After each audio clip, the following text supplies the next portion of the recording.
My number one tip is don't trade the news, trade the trend. Don't panic sell your retirement fund because 1 month's inflation number was high. Look at the 3 to 6 month trend in the core PCE and the wage growth figures. Is the fever breaking?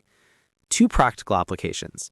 For home buyers, if the data trend suggests inflation is persistent, interest rates will continue to climb.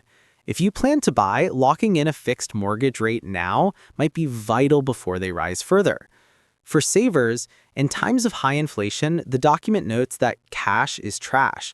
If you keep all your money in a zero-interest savings account, the silent thief is robbing you. Look at diversified real assets like commodities, real estate, or inflation-protected bonds that tend to perform better. That's fantastic advice. And finally, what about the famous Fed pivot? Why is identifying that moment when the Fed stops raising rates and starts lowering them the holy grail for investors? Because that pivot signals two things. First, the Fed is confident they've won the inflation battle, and second, it means cheaper money is coming. Cheap money fuels the economy, it makes borrowing easier, it increases corporate profits, and it typically sparks a significant rally in stock and bond prices. Getting ahead of that pivot based on what you see in the jobs and inflation data is the moment you can capture maximum returns. Conclusion. We've covered a lot today.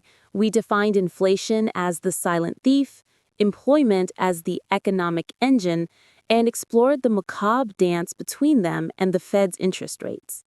The key lesson here is that understanding these numbers is about managing probabilities, not predicting the future. Thank you, Guest Name, for removing the blindfold for us. It's truly empowering to know what the economic thermometer is telling us. My pleasure, Betsam. The goal is to remain calm when everyone else is panicking and to spot the opportunities others miss. Absolutely. To our listeners, we hope this deep dive helps you feel more like a pilot and less like a passenger in your financial life. We'll be back next week with more tools for your financial navigation. Until then, keep analyzing and keep charting your course.